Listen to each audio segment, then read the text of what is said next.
मेरे देवर की सुहागरात को मैं दूध देने के बहाने से जानबूझकर उनके कमरे में गई तो मैं अपने देवर को देखकर जोर से चिल्लाई, क्योंकि मैं विधवा हूँ और मैं चाहती थी कि मेरा देवर मुझसे शादी करे। लेकिन मेरी सास ने मेरे देवर की शादी एक अंधे भिखारी लड़की से तय कर दी थी। मेरा देवर अमेरिका से डॉक्टर की डिग्री लेकर आया था और मुझे यकीन था कि उस भी कारण को देखकर वो उसे तलाक दे देगा। लेकिन वो खुशी खुशी अपनी पत्नी का हाथ पकड़कर उसे कमरे में ले गया। रात को मैं दूध देने के बहाने से उनके कमरे में गई तो मैं अपने देवर को देखकर जोर से चिल्लाई, क्योंकि मेरी शादी के 6 महीने बाद ही मेरे पति की मृत्यु हो गई। मैंने अपने दुख के 6 महीने अपने ससुराल वालों के साथ ही बिताए। उसके बाद मेरे माता पिता मुझे लेने आए, लेकिन मैं उनके साथ नहीं गई क्योंकि मैं उन पर बोझ नहीं बनना चाहती थी। मेरे माता पिता की आर्थिक स्थिति कुछ खास नहीं थी। उन्होंने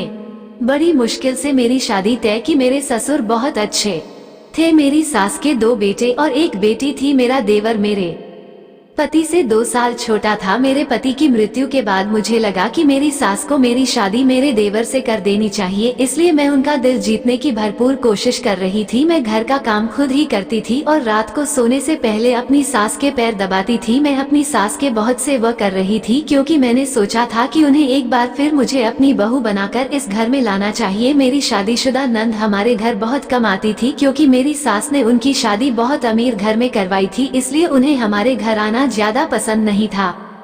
उनके घर में किसी भी चीज की कमी नहीं थी और वो वहाँ बहुत खुश थे। लेकिन जब भी मेरी नंद घर आती तो मैं उनका बहुत ही अच्छी तरह से सत्कार करती थी। मैं रोज उनके पसंदीदा व्यंजन दी थी और उनके बच्चों को भी खूब लाड़ प्यार करती थी। इस वजह से मेरी सास से हमेशा खुश रहती थी और बदले में मुझे ढेर सारा आशीर्वाद देती थी। वो कह दी थी कि मैं भगवान से प्रार्थना करते हैं कि मेरी दूसरी बहू भी तुम्हारे जैसी अच्छी हो, तुम मेरे लिए मेरी बेटी की तरह हो। कोई भी लड़की मेरी इतनी सेवा नहीं करती जैसे तुम करते हो। मुझे अपनी सास का दिल जीतने के लिए कुछ भी करना पड़ा, क्योंकि हमारे घर में मेरी सास का ही राजस्थान सब कुछ उनकी इच्छा के अनुरूप होता था। अगर उन्हें कोई बात बुरी लगती तो इस घर में कोई उसका जिक्र तक नहीं करता था, क्योंकि मेरी सास बहुत सख्त मिजाज की थी और हमारे घर में एक पक्षी भी अपने मन से नहीं उड़ सकता था। मेरी सास मुझसे इतनी खुश थी कि मुझे विश्वास था कि वह मेरी शादी मेरे देवर से करेगी। मेरा देवर अमेरिका में डॉक्टर की पढ़ाई कर रहा था और उसे भारत लौटने में केवल 3 महीने बचे थे, लेकिन मैं मन ही मन बहुत खुश थी। अब एक बार फिर से यह घर मेरा होने वाला था और मैं इस घर की मालकिन बनने वाली थी, क्योंकि मैंने अपना पूरा जीवन गरीबी में बिताया था और जब मैं यहाँ आई तो मुझे पता चला कि आराम क्या होता है। अब मैं ये सब अच्छी तरह से जानती थी कि ऐसा तभी हो सकता है जब मेरा देवर मुझसे शादी करेगा, क्योंकि मेरी सास हमेशा मेरी बात सुनती थी और मैं हर काम में उनकी सलाह लेती थी। मेरे पति सामान्य दिखने वाले थे और ज्यादा पढ़े लिखे नहीं थे। उनके किसी भी रिश्तेदार ने उन्हें अपनी बेटी नहीं दी थी, क्योंकि मेरे पति को बचपन से ही एक गंभीर बीमारी थी और यह बात उनके सभी रिश्तेदारों को पता थी। लेकिन मेरी सास ने यह बात मेरे पापा से छुपाई, क्योंकि उन्हें पता था अगर उनकी बेटी के घर वालों को उसकी बीमारी के बारे में पता चला तो वो कभी भी अपनी बेटी का हाथ नहीं देंगे। मेरे पापा को ये बात बिल्कुल भी नहीं पता थी, इसलिए जब उन्होंने मेरी शादी के लिए हाथ मांगा तो मेरे पापा ने तुरंत हाँ कह दिया और मैं शादी करके घर में आ गई। लेकिन किस्मत में जो लिखा था उसे कोई टाल नहीं सकता। मेरी शादी के 6 महीने बाद ही मेरे पति की तबीयत अचानक खराब हो गई। मेरी सास ने मेरे पति के इलाज पर बहुत पैसा खर्च किया। सास उन्हें इलाज के लिए दूसरे देश ले जाने को भी तैयार थी, लेकिन मेरे पति के पास इतना समय नहीं था और कुछ ही दिनों में उनकी मृत्यु हो गई। मेरे पति की मृत्यु के बाद मैंने 1 साल तक अपने ससुराल वालों की बहुत सेवा की और इस घर की बहुत अच्छे से देखभाल की। लेकिन उस दिन मुझे बहुत दुख हुआ जब मेरी सास ने कहा कि अब मैं अपने छोटे बेटे की शादी कर दूंगी। मैं मन ही मन सोच रही थी कि मैं एक नौकरानी की तरह दिन रात उसके पीछे पड़ी रहती है, लेकिन अब मेरी सारी मेहनत बर्बाद होने वाली थी और मैं ऐसा बिल्कुल भी नहीं होने देने वाली थी। एक बार मैं और मेरी सास मंदिर में दर्शन के लिए गए तो हमने देखा कि एक जवान लड़की भीख मांग रही थी जो अंधी थी। उसे देखकर मेरी सास बहुत चिंतित हो गई और उसके पास बैठ गई और उससे पूछने लगी कि तुम अंधी कैसे हो गई और यहाँ क्या कर रही हो, तुम कहाँ रहती हो। मेरी सास उसे ऐसे बात कर रही थी जैसे वो उसे शुरू से ही जानती हो। मैं सोच रही थी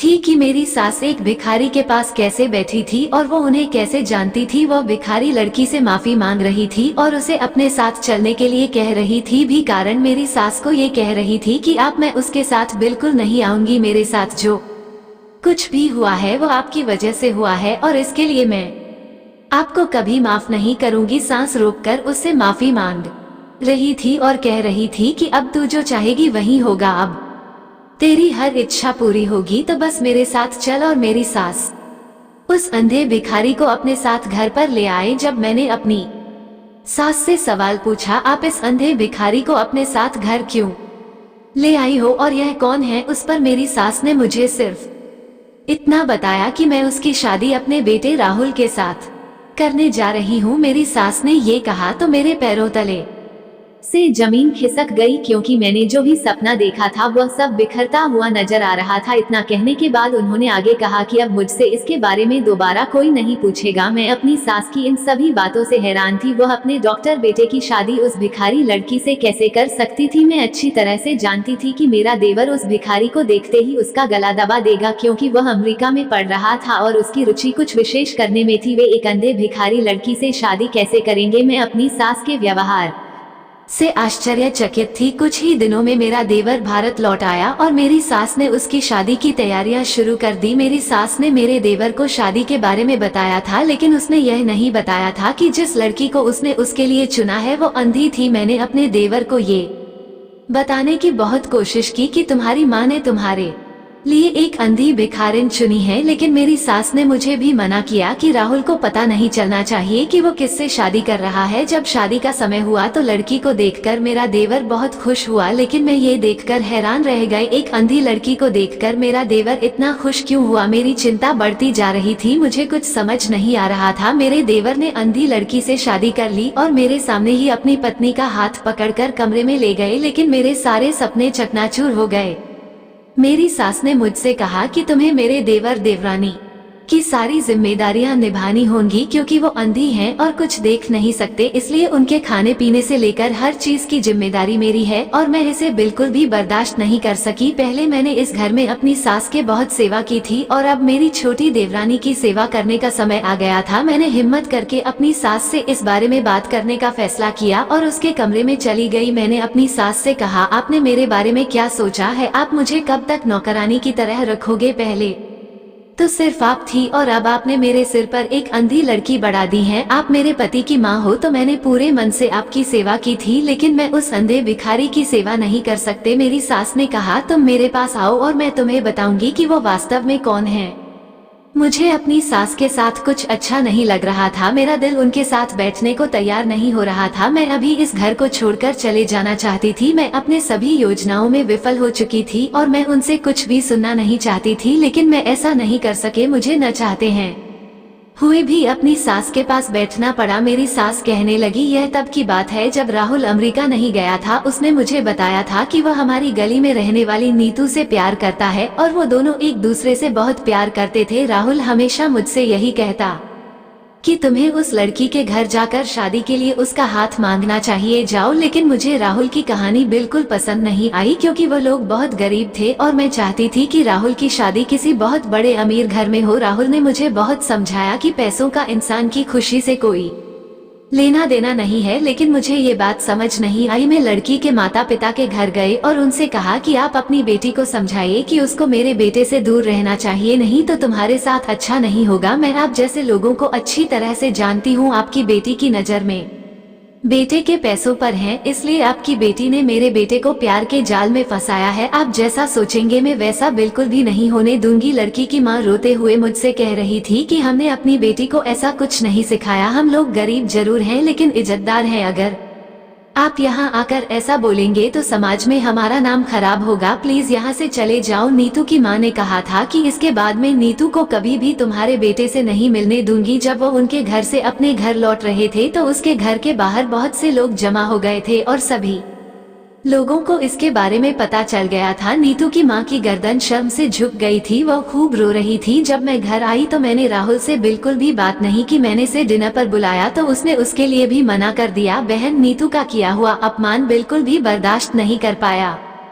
क्योंकि पहले कभी भी ऐसा नहीं हुआ था कि राहुल ने मुझसे बात न की हो। राहुल एक बहुत ही आज्ञाकारी लड़का था। वह मेरे बुलाने पर भाग कर आता था और यह सब इसलिए हुआ क्योंकि नीतू ने फोन करके राहुल को पूरी सच्चाई बता दी थी। अगली सुबह जब राहुल घर से बाहर जा रहा था तो मैंने उससे पूछा कि कहाँ जा रहे हो, तो उसने कहा कि मैंने नीतू से मिलने उसके घर जा रहा हूँ। मैंने उसे रोकने की बहुत कोशिश की और कहा नीतू को सिर्फ तुम्हारे पैसों की परवाह है और मैं तुम दोनों की शादी कभी नहीं करूँगी। राहुल ने मेरी एक भी बात नहीं सुनी और वो घर से निकल गया। थोड़ी देर बाद जब वो दोबारा घर आया तो बहुत जोर जोर से रो रहा था। उसके कमरे में जाकर देखा तो उसने सारा सामान अस्त व्यस्त कर दिया था। मैंने उसके कमरे का दरवाजा कई बार खटखटाया लेकिन उसने मेरे सवाल का कोई जवाब नहीं दिया और खुद को कमरे में बंद कर लिया। उसने पूरे दिन खाना भी नहीं खाया और मुझसे राहुल का व्यवहार बिल्कुल भी बर्दाश्त नहीं हुआ क्योंकि मैं उसकी माँ थी और मैं उसे अपनी जान से भी ज्यादा प्यार करती थी। मेरा बड़ा बेटा बचपन से ही बीमार था और मैं अब अपने दूसरे बेटे को खोना नहीं चाहती थी। मैं नीतू और उसके परिवार को इस गांव से बाहर निकालने के लिए कुछ भी करना चाहती थी, लेकिन मैंने सोचा था कि अगर वह ये गाँव छोड़ दे तो राहुल उसे भूल जाएगा और सब कुछ ठीक हो जाएगा। राहुल ने उस दिन खुद को अपने कमरे में बंद कर लिया और मैं नीतू के घर पर चली गई। मैंने नीतू के माता पिता से कहा कि आप ये गांव छोड़कर चले जाएं, इसके बदले में मैं आपको जितना कहोगे उतना पैसा देने को तैयार हूँ। बस नीतू से कह दो कि वो मेरे बेटे को छोड़ दे और उसकी जिंदगी से निकल जाए। तभी नीतू कमरे से बाहर आई और बोली, चिंता मत करो, मैं तुम्हारे बेटे को दोबारा कभी नहीं देख पाएंगे।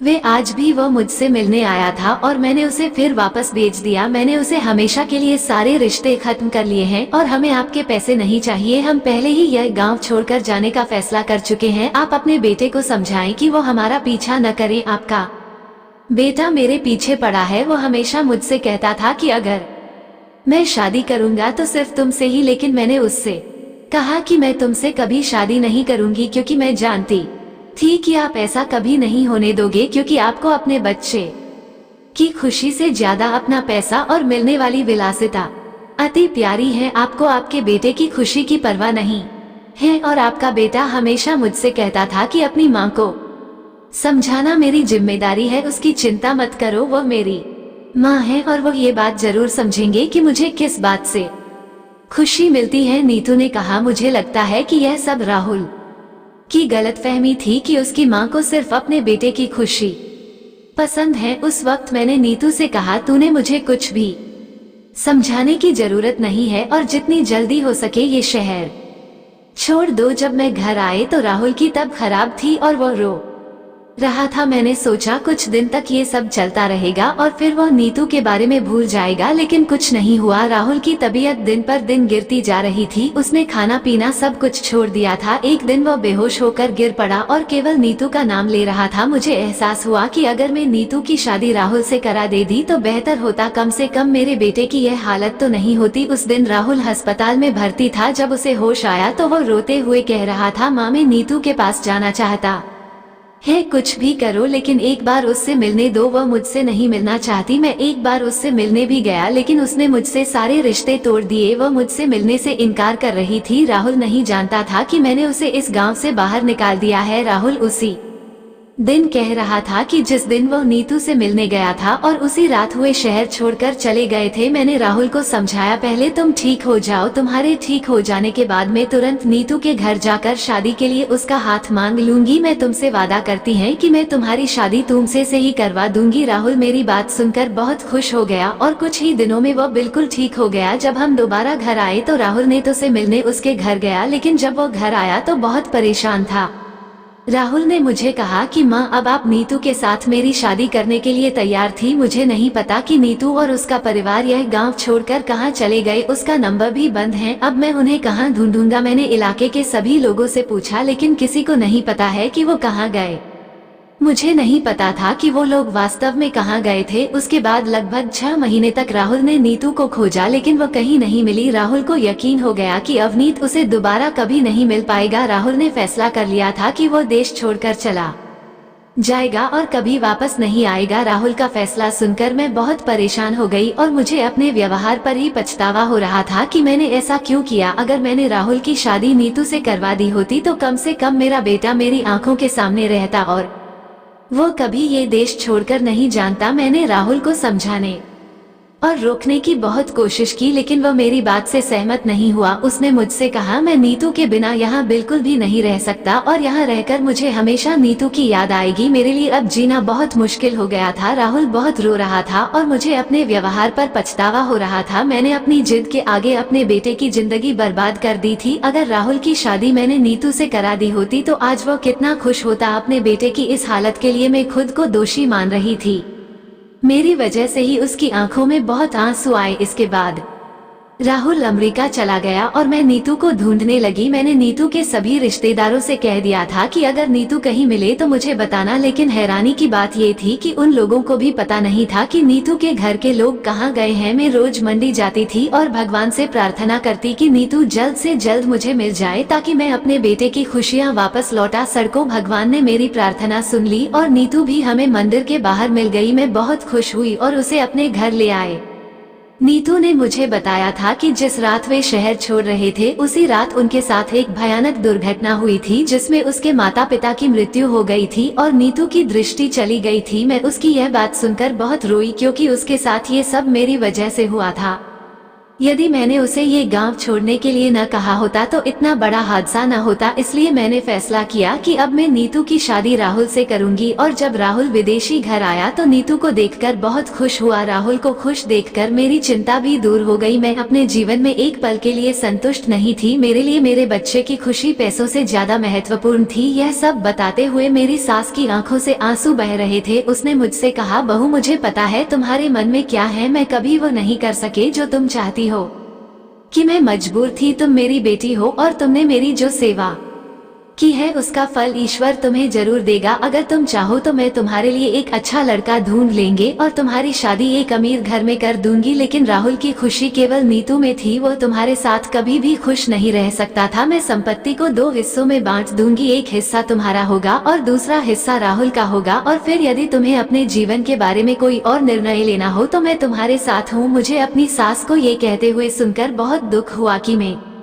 जो सोच रही थी मैं बिल्कुल गलत थी। मेरे मन में पैसों का लालच कितना बढ़ गया था। मैंने पैसों के आगे परिवार का प्यार भी नहीं देखा। अगर उन्होंने फैसला किया होता तो अपने बेटे की मौत के बाद मुझे मेरे घर भेज देते, लेकिन उन्होंने ऐसा कुछ नहीं किया। लेकिन मेरी सास ने मुझे अपनी बेटी की तरह अपने पास रखा। उस समय मैंने अपनी सास से कहा कि मैं आपको छोड़कर कहीं नहीं जाऊंगी। मुझे घर में जितनी खुशी और संतुष्टि मिलती है उतनी कहीं नहीं मिलती। मेरी सास ने मेरी बात सुनी और मुझे गले लगाते हुए कहा, तुम मेरी बहू नहीं हो, मेरी बेटी हो। ये सुनकर मुझे बहुत खुशी हुई। मैंने सास से कहा, मैं राहुल और नीतू को उनके कमरे में खाना लाकर दे दूंगी। आप उनकी चिंता मत करो, मैं नीतू का भी ख्याल रखूंगी। हुआ यूं कि नीतू अंधी है, वह मेरी बहन जैसी है। मैं उसे कभी यह एहसास नहीं होने दूंगी कि वह देख नहीं सकती। मैं उसकी अच्छे से देखभाल करूंगी। मेरी सास ने मेरे सर पर हाथ रखा और कहा, बहू मुझे तुमसे यही उम्मीद थी। मैं खाना लेकर राहुल के कमरे में गई और उसके कमरे में 3 अन्य डॉक्टर मौजूद थे